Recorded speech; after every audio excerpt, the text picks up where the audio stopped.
आज हमारा टॉपिक है बच्चों इलेक्ट्रिक पावर। अब इलेक्ट्रिक पावर क्या होता है कि रेट को हम पढ़ते हैं 1 सेकेंड। क्या पढ़ते हैं? 1 सेकेंड में जितना वर्क होगा इलेक्ट्रिक सर्किट में, ये बुक की डेफिनेशन है बच्चों। 1 सेकेंड में जितना वर्क होगा इलेक्ट्रिक सर्किट में, अब वर्क किस पे होगा? चार्ज पे होगा। किस पे होगा बच्चों? 1 सेकेंड में जितना वर्क होगा चार्ज के ऊपर इलेक्ट्रिक सर्किट में, उसको हम क्या बोलेंगे? Electric power. एक और डेफिनेशन है कि 1 सेकेंड में जितना एनर्जी ट्रैवल होता है, ट्रांसफर होता है सर्किट के एक पॉइंट से दूसरे पॉइंट पे, उसको हम क्या बोलते हैं? पावर कहते हैं।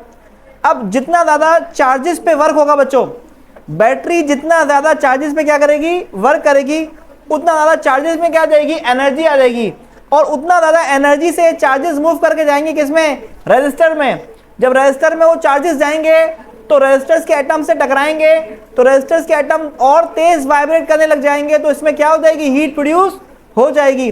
तो 1 सेकेंड में रजिस्टर्स में जितनी ज्यादा हीट प्रोड्यूस होती है उसको भी हम क्या कहते हैं बच्चों? इलेक्ट्रिक पावर कहते हैं।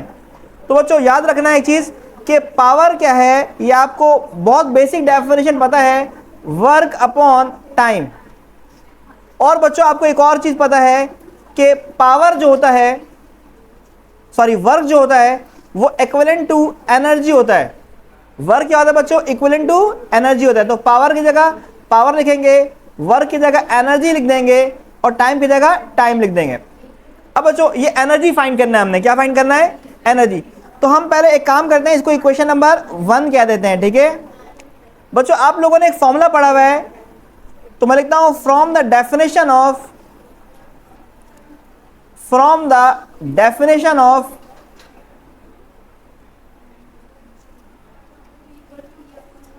Electrostatic potential. आप लोगों ने इलेक्ट्रोस्टैटिक पोटेंशियल ऑलरेडी पढ़ा हुआ है, ठीक है?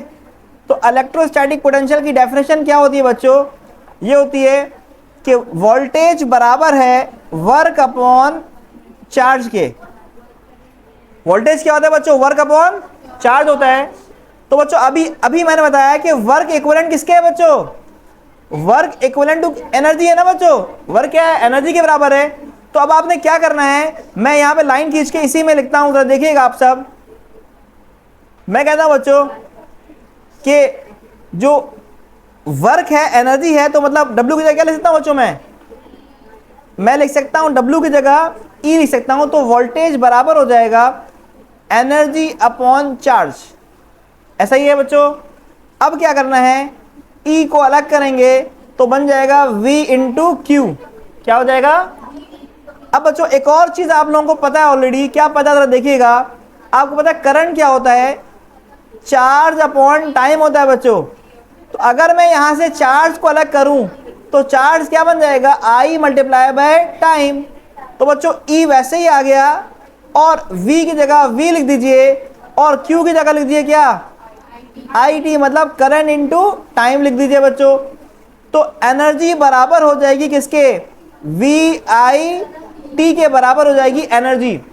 ये इलेक्ट्रिकल एनर्जी है। क्या है बच्चों? ये E का मतलब क्या है? ये E जो है ये क्या है बच्चों? इलेक्ट्रिकल एनर्जी है। इलेक्ट्रिकल एनर्जी का फॉर्मूला आपके पास आ चुका है। तो बच्चों ये सेपरेटली हमने ये फॉर्मूला यहाँ पे ड्राइव किया है, आपकी बुक में मौजूद नहीं है अभी फिलहाल।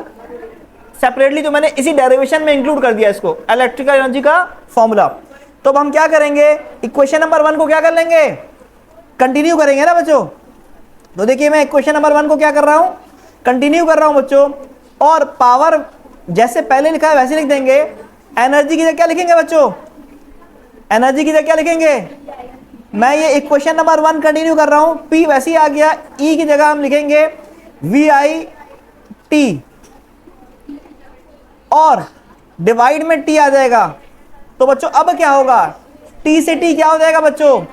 कैंसिल हो जाएगा T से T। ठीक है बच्चों? तो आपके पास इक्वेशन आ जाएगी बच्चों कि पावर बराबर है किसके? VI के। एक फॉर्मूला पावर का आपके पास आ चुका है। अब बच्चों हम चाहेंगे 2 फॉर्मूले और फाइंड करें किसके? पावर के, जैसे बुक में मेंशन है। तो कैसे करेंगे जरा देखिएगा। मैं इस तरह आपको करवाता हूं कि बच्चों सबसे पहले मैं इसके अंदर भी 2 सेक्शन कर देता हूं, ठीक है? पहले तो मैं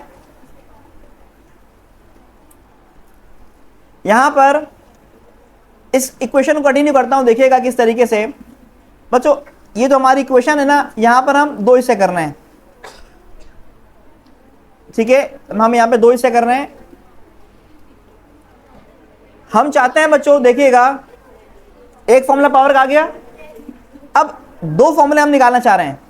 पहले हम ये करेंगे बच्चों, देखिएगा सारे, हम v की जगह लिखेंगे क्या, आई आर। तो ये फॉर्मूला p का कंटिन्यू हुआ और v की जगह क्या आ गया, आई आर, और i जो था वो वैसे ही आ गया। तो पावर का दूसरा फॉर्मूला आ गया आई स्क्वायर आर। अब बच्चों मैं यहां पर क्या करूंगा जरा देखिएगा, मैं यहां पर i की जगह लिखूंगा v अपॉन आर, क्योंकि हमें पता है बच्चों, मैं इसको जो है ना एक काम करता हूं, ऊपर वाली इक्वेशन जो है हमारी मेन इक्वेशन है, मैं इसको बॉक्स में इंसर्ट कर देता हूं ताकि ये पता चले भाई ये हमारी मेन इक्वेशन थी और इसी पे हम लोग क्या कर रहे हैं, वर्क कर रहे हैं, ठीक है। तो बच्चों अब मैंने क्या करना है, मैंने ये करना है बच्चों कि मैं जिस तरह मैंने v equal to I R लिखा है, अब मैं यहाँ पर क्या लिखूंगा, i इज इक्वल टू क्या लिखूंगा बच्चों, v अपॉन r मैं लिख दूंगा, ठीक है। तो देखिएगा आप लोग बच्चों, p कंटिन्यू हुआ, v कंटिन्यू हुआ और i की जगह क्या आ गया, v अपॉन r आ गया। तो बच्चों पावर का फॉर्मूला आपके पास आ चुका है, एक और क्या फॉर्मूला आया, v स्क्वायर अपॉन r आ गया।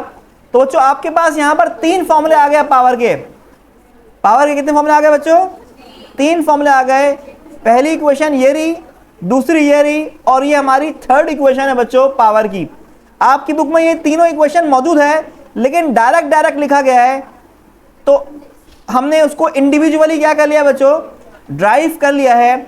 और मैं नाम लिखना चाहता हूं आपके साथ कि भाई इसका नाम क्या है, इन इक्वेशन के नाम क्या है बच्चों। ये फॉर्मूला है पावर लॉस का फॉर्मूला, किसका फॉर्मूला है, ये पावर लॉस का फॉर्मूला है और ये अप्लाई होगा रेजिस्टर्स के ऊपर, जब रेजिस्टर्स किस में होंगे, सीरीज में होंगे।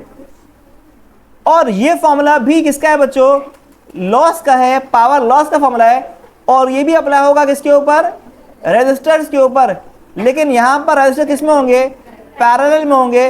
क्यों मैं ऐसा कह रहा हूं, क्योंकि ये फॉर्मूला जब अप्लाई होगा ना तो पैरेलल में होगा रेजिस्टर, और रेजिस्टर पैरेलल में वोल्टेज क्या होता है बच्चों, सेम होता है। इसीलिए हम यहाँ पर लॉस का फॉर्मूला कह रहे हैं और ये रेजिस्टर्स पे अप्लाई होगा और जब रेजिस्टर्स किसमें, पैरेलल में। और ये फॉर्मूला भी बच्चों पावर लॉस का है और ये भी अप्लाई होगा रेजिस्टर्स पे जब वो सीरीज में हो, क्योंकि सीरीज में करंट क्या होता है, सेम होता है। और ये जो फॉर्मूला बच्चों यहाँ में लिखा गया है ये किसका है, पावर गेन का फॉर्मूला है और ये अप्लाई होता है कंडक्टर के ऊपर। किस पे अप्लाई होता है बच्चों, जैसे कि वायर्स पे अप्लाई होता है ये वाला फॉर्मूला। तो ये हमारा टॉपिक था बच्चों आज का, जिसमें हमने क्या पढ़ा है, इलेक्ट्रिक पावर को कंप्लीट किया आज।